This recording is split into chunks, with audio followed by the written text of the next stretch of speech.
I think his main destination was the Knicks. The Knicks don't need him anymore right now. So like now he's got to reroute somewhere else. That's why Boston then isn't or talks in the mix of it. I think he should like try to team up with a Anthony Edwards or a Devin Booker, you know, if he could. Miami out of these two, I think it's better for him to find and build his own team. He goes to Boston, they already have a system in place, they're already really good. I think he's a better fit in Boston, but I like Miami for him individually to like do it on his own. It's a good organization, they have the atmosphere, they have all the pieces, the front office, and they'll find pieces around him.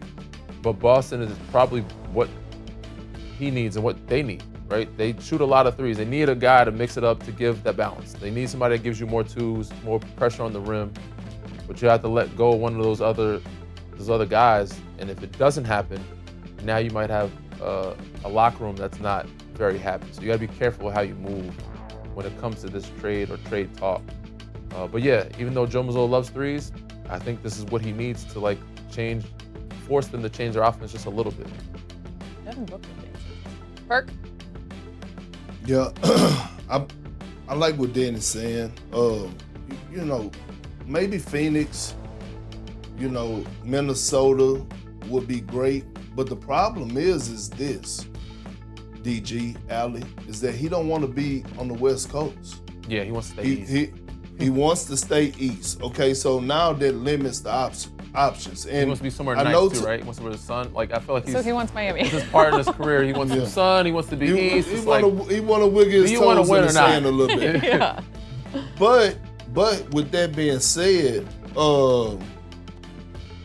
my thing is this when it comes to Giannis, right? Giannis is a guy that absolutely moves the goalposts. And I know a lot of people out there, like the audience, the roadies right now, they're saying, well, shit, Milwaukee, they don't have to move Giannis where he wants to go. And I'm like, the hell if they don't. He has leverage. Because what people don't realize, he has fucking leverage. Because no team is going to want a Kawhi Leonard type deal. Meaning no team is going to want him for a short-term rental. 1 year. No, they want to buy. Yeah, He's they want to buy that car. Deal, right? He has 1 year left in his deal. And there ain't no guarantee you're gonna win a championship. And if you trade all those pieces away for him and everything's gone after a year, it's like, what the hell? Yeah. What's up, y'all? Allie here, Richard here. If you're watching this video and you haven't subscribed yet, make sure to go hit that subscribe button to stay tapped in with Road Trippin' all season long. You don't want to miss what we have in store. So subscribe, hit that notification bell, tell a friend to tell a friend. Road Trippin' is here. We're taking over. Stop blaming us for what Perk says. You don't want to lease the car. Go ahead and buy that vehicle.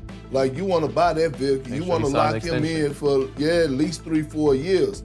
To me, Boston, and I'm not being a homer, he needs to go to the Celtics with Jason Tatum. Like I'm to the point now, and they would never say it publicly. This is my own personal opinion. Like, I didn't get this from no inside source with the Celtics, but I just feel like at this point, Jaylen Brown is somewhat talking himself right up out of that organization with his live stream. And people may say, man, Perk, you overreacting or you tripping. No, the fuck I'm not. Because, Allie, you've been in locker rooms, you played at a high level. In college, you covered at a high level. That's why you got all them fucking Emmys. DG, 3-time champion. And y'all know like I know that podcasting, that shit was not gonna be tolerated in our locker room because it breaks a trust. Like the most important thing that you need when you're trying to go win a championship is you need trust. Like we don't want to, hey man, we gotta be careful what we say around you, man. You sure we okay to have film session? Because we don't know what this motherfucker may go say on this thing. Like I feel like JB done got to this point, and it makes sense to me. JB the one that came out on his podcast, on this show and said, what, this was the best season of my career. After he just won a championship and finals MVP and conference finals MVP, and Jason Tatum was sidelined.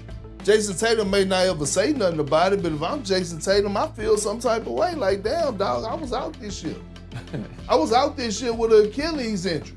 And I'm just looking at it like you said, it brings that balance.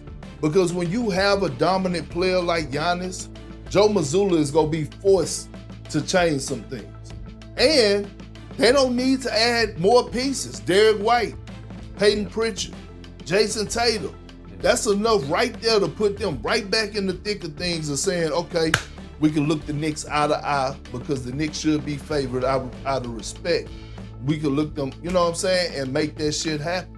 So you're thinking Giannis in Boston, which would mean no more Jaylen Brown there. Yeah. You have to get one of them, Jason or Jaylen. And you're going with Jaylen Brown. He's saying Jaylen. You ain't getting rid of Tatum. Tatum he's the perfect poster boy. Poster child. He really is. Like, he ain't causing no distractions. You know what I'm saying? He got the, he got the fresh look, fade all the time. He got the whole dad thing going on. Yeah, man. And on top of that, Ella May's the girl, you know what I'm saying? Boy living good. Pop's in the building. Mom's is there. Yeah. And on top of that, right? He got the game. Yeah. But you see those comments right there? I'm reading one. Like, people don't understand. I hear what Perk's saying, but so many guys have podcasts or do podcasts to me, it's kind of past Perk's point. No, the fuck is not. No, back in 2017, we launched Road Trippin'. We launched this exact bad boy, and we had to change our schedule. This was 10 years ago, and I'm telling you, it's not getting any easier or lighter. We had to change our release schedule because if the Cavs lost, it was because we podcasted, which we all know that there is 24 hours in a day, and you're not spending you're not doing anything wrong, sitting there building camaraderie, building chemistry with your teammates, but it's a perception thing. No, it is a perception thing. Yeah. In other places, they limit, even if you have podcasts, they limit, especially during the playoffs, of how much you use them or do them. Obviously, Draymond has doing one, the roommates, but it's very limited. And JB's more so doing streaming. I've had a few podcasts too, well, one, but it was very limited. During the playoffs, it's like, all right, before a series, after the series. Like when it's going on, it was like we aren't podding during that time. So we can get one before the series starts and then one after the series is over. So it's very limited. But streaming is like a totally different thing. Like that, like live streaming. You gotta stream. Yeah, that's you gotta stream every day. But let me say this. People talking about Brunson got a podcast.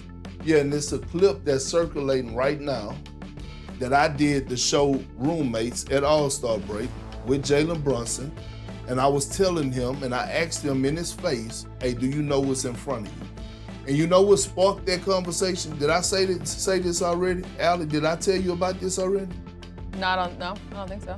Okay, so we've only done 1,000 episodes, I'm not sure. No, but you know what sparked that conversation? You know what sparked the conversation? Because I told him that it's a big thing that's ahead of him right now. And I kept asking him, do he understand the moment? Right? And he kept saying, yeah. I said, no, you really don't. And then I told him what the moment is of him winning the championship and, in my eyes, being the greatest Knick of all time. But what had got it to this point, that point of that conversation, was we was discussing players podcasting. And I told him, I said, hey, man, this right here, you could put this to the side to after the season. I said nothing should be a distraction when you're trying to accomplish the goal of winning the championship. I don't give a damn if it's your wife, your significant other, your kids. Everybody comes second to basketball when you're actually trying to go win a damn championship. He looked at me and said, I feel you. Crowd went crazy because anything I say on the podcast, if you bring me on, I'm going to say it to your face because we're talking. But I meant it, and I got real love for Big Body Brunson. But guess what? I didn't see any episodes being dropped like that throughout the course of this